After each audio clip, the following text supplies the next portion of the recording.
Many years ago, I moved away from the rural area where I grew up with my parents, thanks to a job opportunity they got. We had just moved into the urban area, but our neighbors were kind to a fault and even offered to bring us dinner before we were able to set up our furniture. The good news for me is that there were 3 teenagers about my age living nearby. So it felt as natural as ever to blend in with them, visit them, and over time, share interests, one of which had to do with visiting assumed haunted houses. Jude, one of the boys and the oldest among us by 1 year, had a location in mind down the street. Luke and Carter shared the same interest but showed clear disinterest in visiting this haunted mansion. I was indifferent about it. I grew up in an area surrounded by abandoned houses with horrible pasts, like a mother killing her son by mistake and taking her own life, a father raping his daughter and killing himself afterwards. These houses were tagged as haunted, but every day when my parents left for work, I'd go there to steal toys, and sometimes I heard whispers from the other rooms. These things never moved me, and I never truly laid my eyes on horror other than hear its whisper. "Since you are so sure of yourself, Peter," Jude said to me one day while the 4 of us sat on the front porch of my house, "let's take these children there and show them there is nothing to be scared about." This wasn't the first time Jude would call the both of them children because they'd refused to go ahead with the plan to visit the haunted villa down the street. But with me now supporting Jude, they weren't going to take it and agreed to go to the villa. One weekend, we waited till it was evening and sneaked out of the house to rendezvous at Jude's place as planned. He was waiting and handed us torchlight with long sticks he had cut from the tree behind his house. We walked between alleys and houses until we got to the long line of tall buildings by the end of the road. In the middle of the long line of mansions was a manor that had the name, Valerie. The gates were opened and the hinges creaked as Jude pushed it. Quickly, we hopped inside and ran from the gate to the building entrance, which was quite a distance from the gate. And we had to make sure people living in the neighboring manors didn't see us.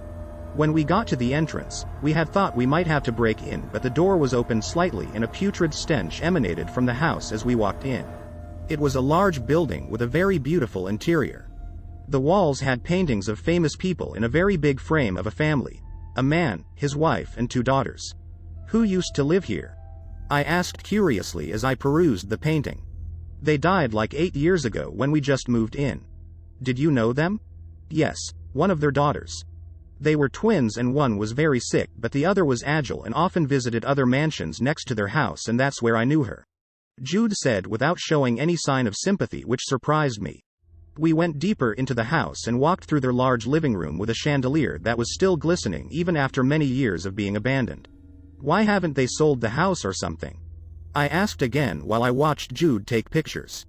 "The simple reason I heard from Mom is that people believe the house is haunted because when they tried to sell it initially, the manor had the government's name, but at the point of sale, the buyer said the name she was seeing on the document was Louisa Valerie," Jude explained. "Who is that?" "Their sick daughter, the one who killed all of them." Jude paused in his step as though he was hearing something from one of the rooms. "She killed them?" Luke exclaimed. "Yes, she poisoned their dinner and they all died after eating," Jude answered and whispered. "I think we should leave now?" I asked. I had just begun my sightseeing and refused to leave, which he couldn't refuse because he had such a brave facade to protect in front of Luke and Carter. However, I knew he had heard the sound in the room by the end of the corridor. He began to show signs of fear. "There sure is," Carter laughed as we all neared the room at the end of the corridor which had Louisa's name on it. "Are you sure we should go inside?" Luke began to share Jude's fear. But I wasn't afraid because voices didn't make me scared since I had heard a lot of them. Seeing the real thing might kill me, however. I held the door handle and twisted the knob, which broke on my palm, and groaned till it completely opened. We all stood at the entrance with me leading the park. I turned on my flashlight and walked inside with my friends closely behind me. Immediately we walked in, the broken door shut behind us, and I easily assumed it was the wind until the piano by the keyboard began to make a solemn, creepy sound with a mournful cry. I couldn't just believe it and strode to the piano to see if a track was in autoplay. But as soon as I tried to touch it, the piano went out with a loud cry, tearing our eardrums and making us bleed.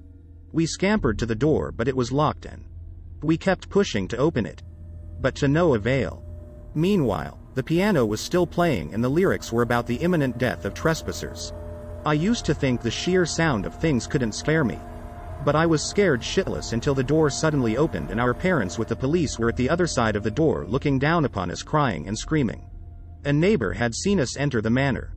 Nothing ever remained the same for us and we longed to see the end of it. I hope you enjoy the video. Please like the video and subscribe the channel for future update. Thank you.